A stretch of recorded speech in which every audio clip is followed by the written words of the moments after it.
Eu sou o Tongo.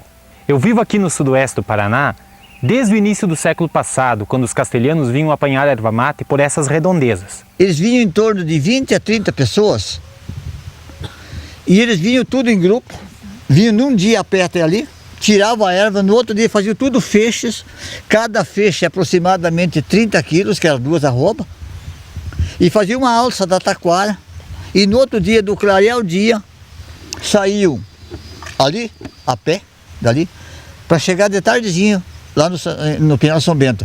Cada um com 2 arrobas nas costas. Como eles faziam? Saía cada 15, 20 metros. Quando esse daqui caminhava 20 metros, saía o outro. E assim, uma fila, para ir não longe um do outro, por causa de ataque de animais, principalmente a onça, que tinha muito aqui. E também por uma questão de ordem. Então, quer dizer, cada morro daqueles em cima do morro, eles do lado do carreiro, eles cortavam um xaxim ou uma árvore, mais ou menos na altura que ele chegasse assim, já tudo iguais de altura, que chegasse com o feixe e colocava em cima do feixe para descansar, sem precisar tirar a alça. Eu vou dizer uma coisa, vocês vão dar risada agora. Esse toco se chamava tongo. É, seu Getúlio, eu sou o Tongo e sou testemunho de muita coisa que já aconteceu por aqui. Eu vi os castelhanos levando a erva mate, mas vi e vejo também muitos outros se adonando da vida e das riquezas dos agricultores dessa região. No entanto, vejo com esperança um novo tempo acontecendo por essas bandas. Esse vídeo é um convite para que possamos encontrar novos caminhos para o desenvolvimento do campo. E vamos discutir isso a partir do que vivem e refletem as famílias que participam do projeto Vida na Roça. Aqui, um outro mundo é possível se a gente quiser. O projeto Vida na Roça, ou PVR como tem sido chamado, é uma dinâmica de desenvolvimento local que, por vontade e decisão dos jovens, crianças, mulheres e homens, iniciou em 1996 no Jacutinga e hoje se estende para outras 13 comunidades dos municípios de Francisco Beltrão e 2 vizinhos na região sudoeste do Paraná. Atuam no projeto a partir das demandas decididas nas comunidades e de forma combinada a Assessoar, a Unioeste, a Cressol, a Emater, as cooperativas de leite da agricultura familiar, os sindicatos de trabalhadores rurais e as prefeituras municipais. O PVR desenvolve ações nas dimensões de produção, da saúde e saneamento, da educação pública, do lazer e cultura e das relações interpessoais. A agroecologia, as questões de gênero, a cooperação são princípios de ação do projeto Vida na Roça.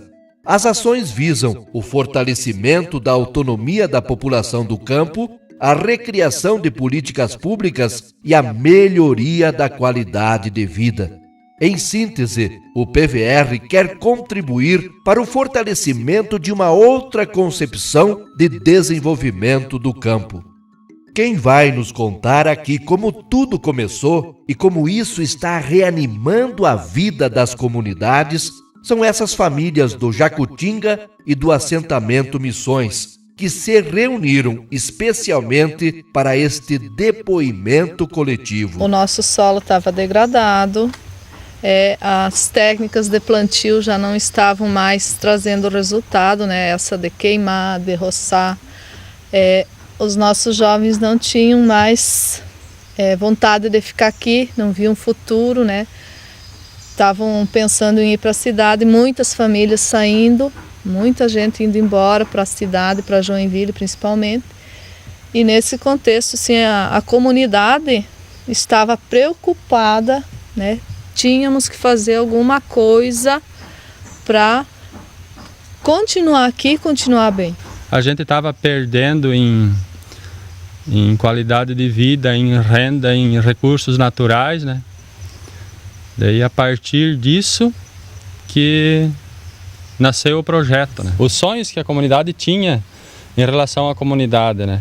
Daí foi levantado vários sonhos, daí esses sonhos, vamos assim, foram distribuídos em dimensões, né? Que a Ana comentava, né? A produção, saúde e saneamento, lazer e cultura e a educação, que desenvolvimento acontece quando a gente tem mais conhecimento. E daí dentro das dimensões foi aberta a discussão, né? De qual dimensão se começaria o trabalho, então, né? Daí se iniciou com a produção. Eu vi quando em assembleia a comunidade decidiu iniciar o trabalho pelo solo. Naquele dia falaram também de saúde, saneamento, educação, lazer, agroecologia.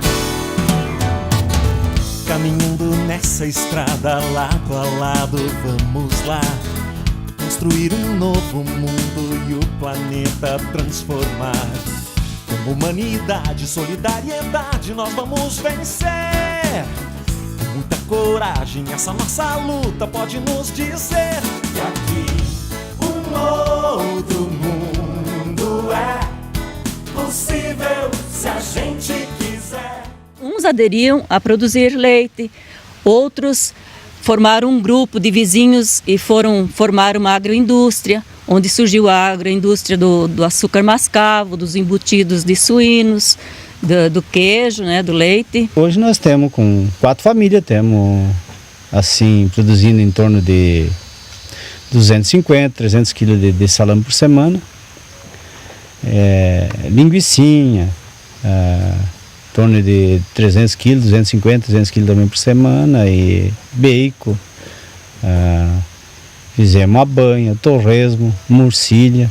Associação assim, cada um tem a sua ideia, e daí tem muitos que querem fazer prevalecer a ideia deles só.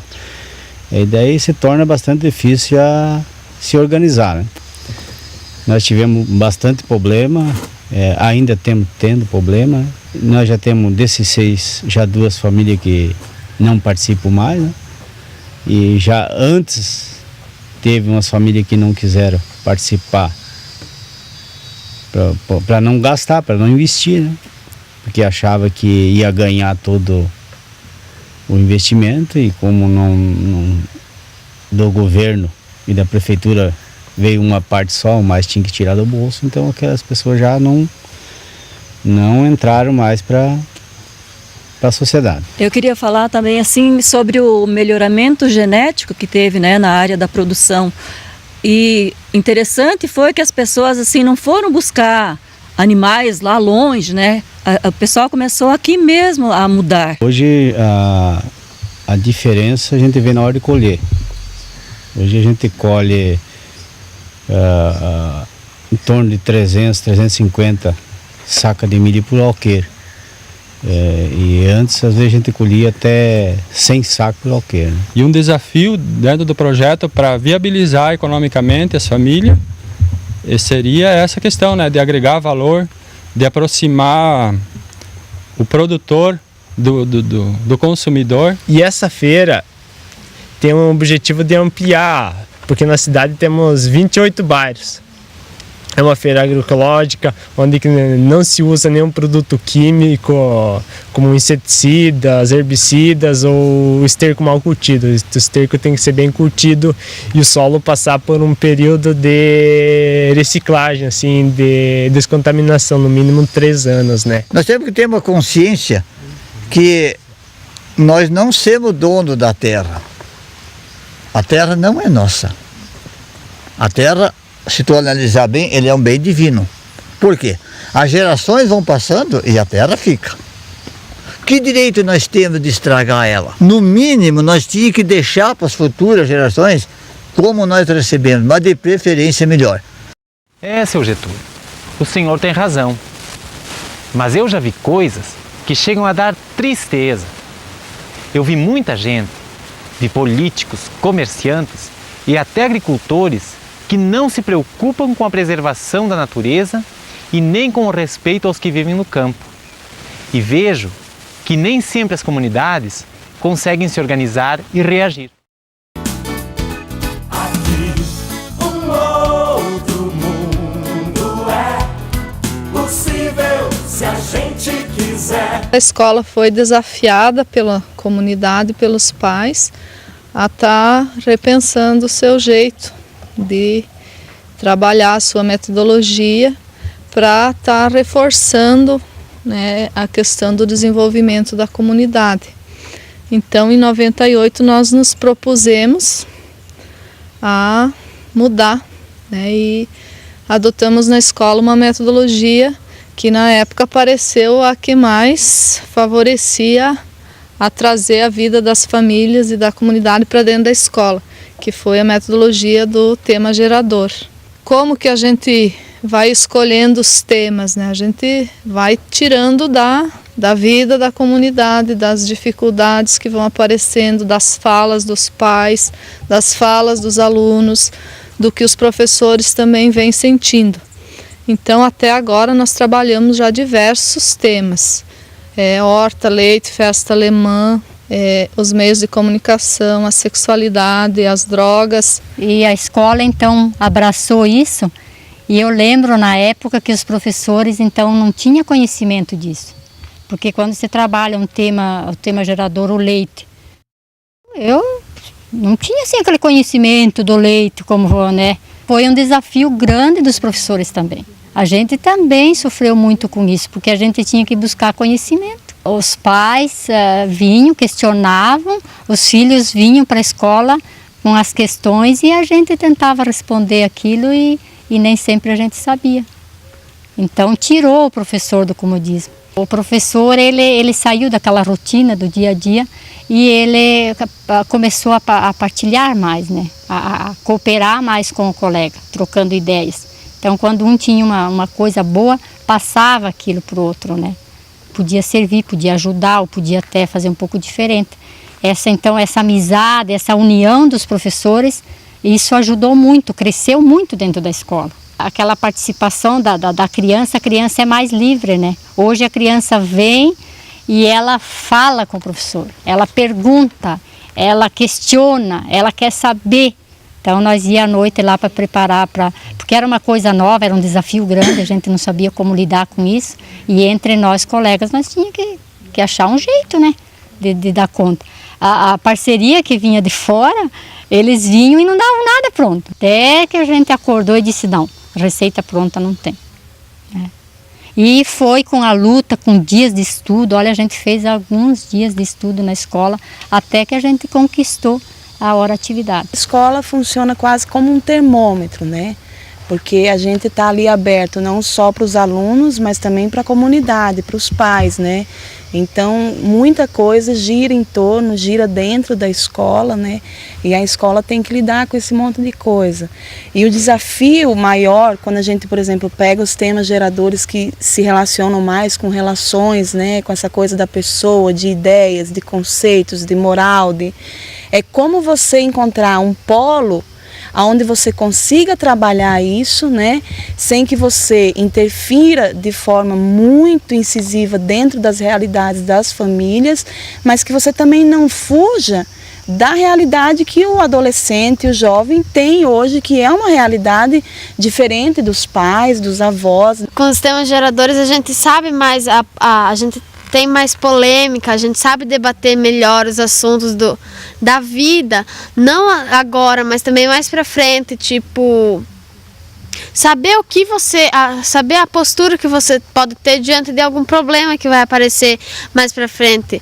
E assim, na escola a gente busca também não só aprender, mas também ensinar. A questão, por exemplo, da sexualidade, a gente comentar em casa quando a gente era pequeno, não existia esse espaço, né? Era uma coisa assim, um tabu que não tinha como a gente conversar, né?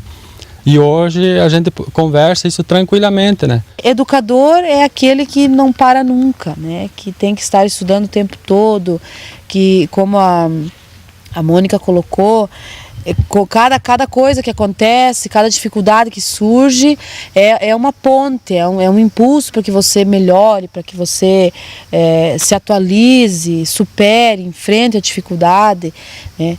Porque antes de ser educadores, nós somos seres humanos, né? O próprio tema gerador, ele nasce nas outras dimensões do projeto Vida na Roça. Quando você começa a estudar o solo com os agricultores, quando você começa a estudar, enfim, os vários temas que foram estudados nas próprias linhas, nos grupos, eles também são temas geradores, porque é justamente o que é o tema gerador? É a gente partir dessa pesquisa, dessa demanda que a comunidade vai apresentando, a gente ir organizando um planejamento de estudo, mas não só para estudar e para ficar, para algumas pessoas se apropriar. Mas o tema gerador, ele é justamente a gente estudar toda essa demanda para que a gente possa, de forma organizada, devolver isso com a comunidade para que ela possa melhorar a sua qualidade de vida. Todo esse trabalho que nós começamos aqui em Francisco Beltrão, no Jacutinga, no projeto Vida na Roça, da formação de professores, a gente logo começou a se olhar a nível de Brasil e de se enxergar não sozinhos, mas de ver que em outros lugares, outros sujeitos, outras pessoas também estavam fazendo esse movimento, né? E aí com todo esse trabalho, então se junta as entidades, os movimentos sociais que estavam discutindo a educação do campo, que estão discutindo, e se cria então uma articulação regional da educação do campo, que está ligada à articulação estadual da educação do campo, e que esse movimento que também está ligado a nível nacional, a articulação nacional da educação do campo, que luta então também nessa dimensão, que juntamente com o MEC cria as diretrizes nacionais para uma educação do campo. Por que o projeto? Por que eu vou participar? O que eu ganho em perder um dia estar aqui? Mas veja bem, se não fosse o projeto, nós estaríamos aqui conversando. E se estaria aqui conversando o quê? Então a gente assim, jamais um agricultor tipo eu, Tobias, né, assim, de repente nós conversamos de igual para igual com o professor de faculdade. Você acha isso pouco? Pois eu acho que quando os agricultores familiares adquirirem esse nível de consciência e de organização, o campo recuperará a alegria e será um dos melhores lugares para se viver com qualidade e com dignidade.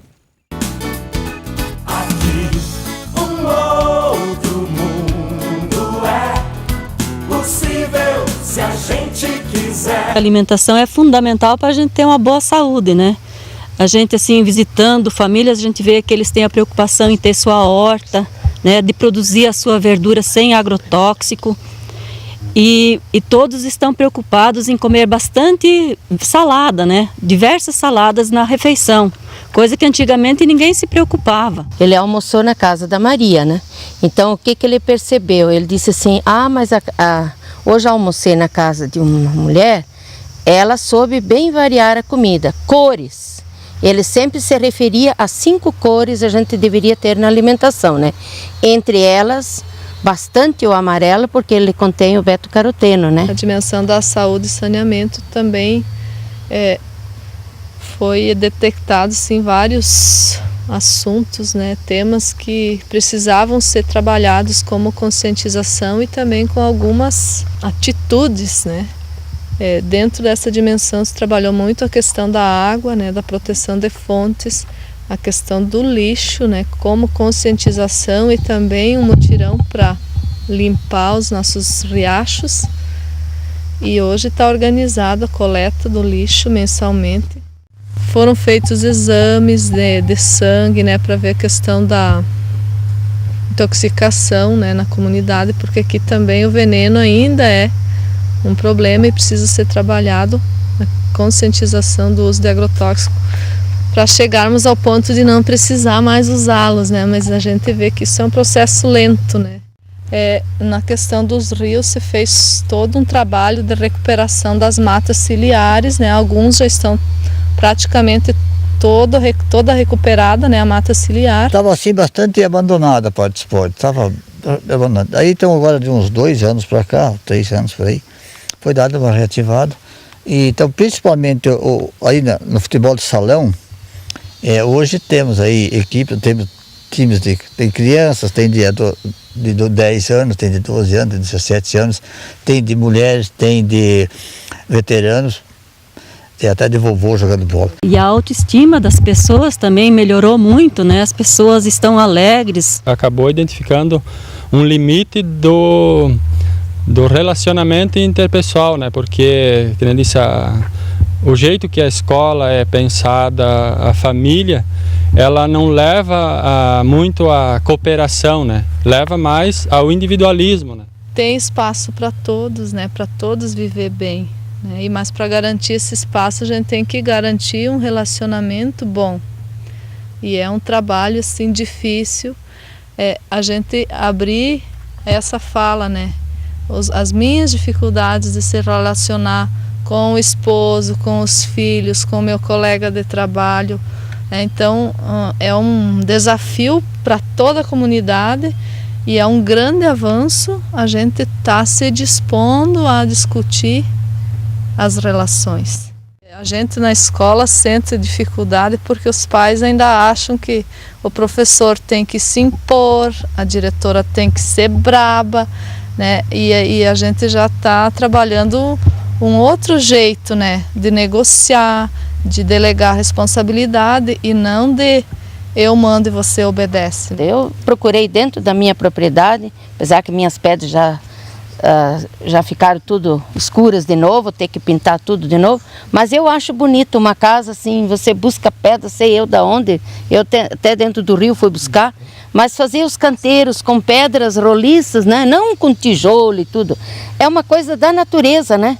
E plantar flores, planta flores de acordo com a época, a tua propriedade muda muito. Você já percebeu que no PVR todo mundo fala, todo mundo participa, todo mundo decide?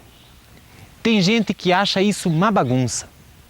No dia da visita do Lula no Jacutinga, eu presenciei uma coisa curiosa. Um grupo de dirigentes que acompanhava o Lula queria saber quem era o chefe do PVR. Eu vi pessoas tentando explicar que no PVR não havia chefe, mas uma coordenação compartilhada pelas diferentes dimensões do projeto. Entretanto, para muita gente, a pergunta permanece. Afinal, quem manda no PVR? Ele tem uma coordenação local e quem faz parte dessa coordenação local? Na área de produção, cada linha tem uma pessoa que faz parte da coordenação da produção. Na área da educação, vem mais a escola, né, representando.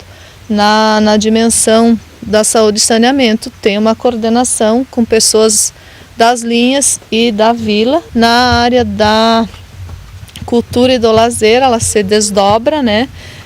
Tem várias iniciativas dentro da cultura e lazer, que é o esporte, tem dentro da cultura e lazer o teatro, né, que é um grupo de jovens que tem uma coordenação, que participa do projeto Vida na Roça.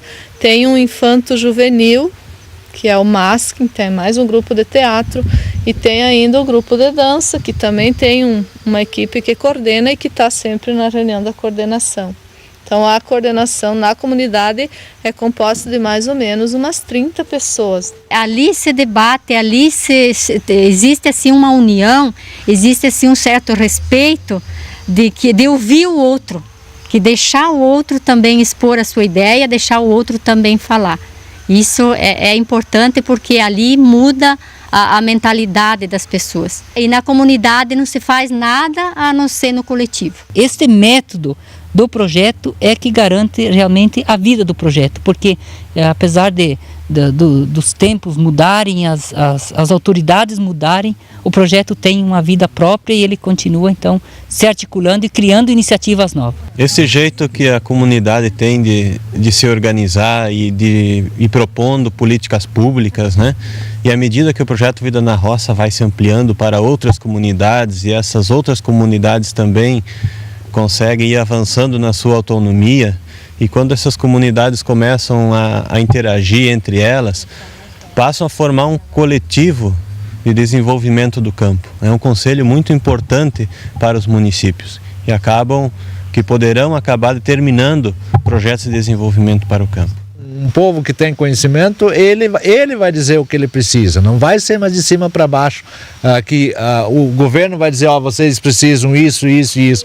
Ele sabe que o agricultor já tem capacidade de decidir o que ele precisa, e daí vem a importância do poder público, ajudar naquilo que o agricultor já decidiu, discutiu e viu o que ele precisa. Para a universidade, a entrada nesse projeto significa rever uma série de posturas, do ponto de vista pedagógico, do ponto de vista do papel social que a universidade desempenha e tem para com a região, o papel da universidade quase encastelada, né? E a sociedade lá longe.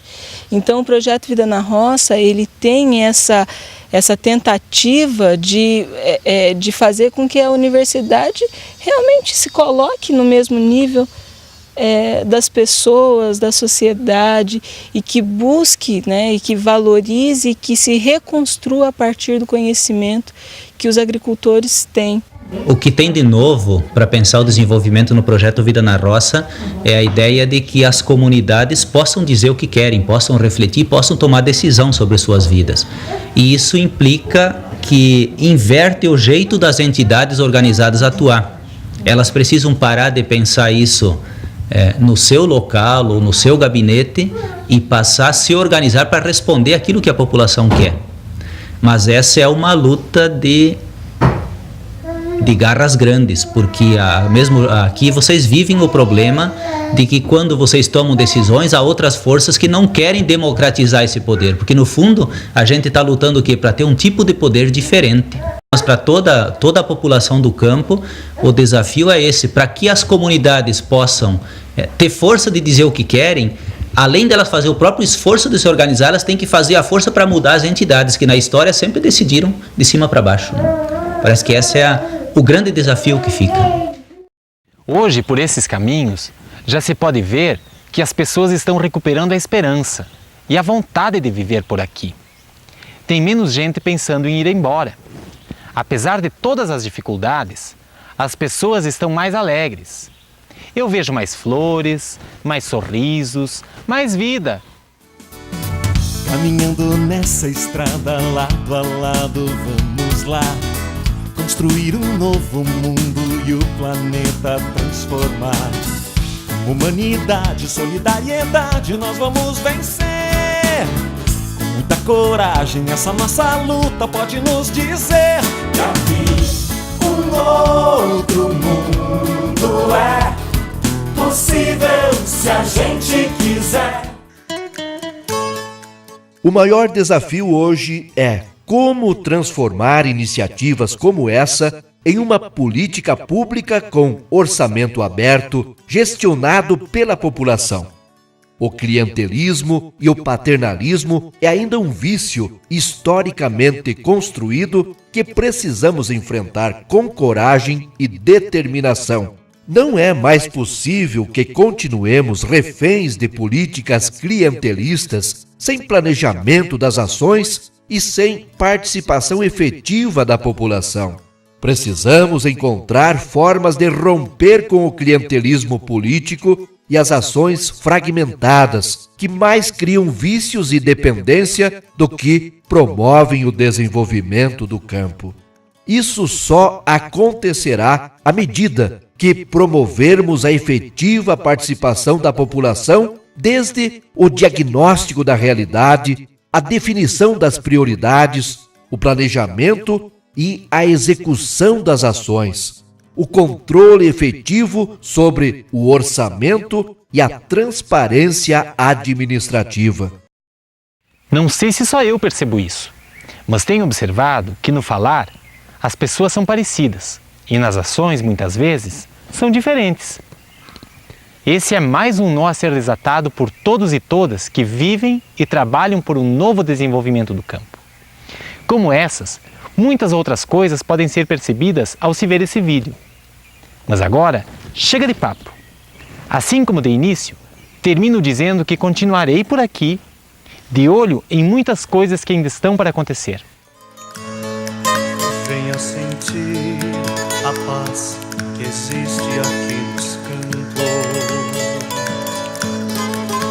O ar é puro e a violência não chegou. O céu bem limpo e muito verde pela frente.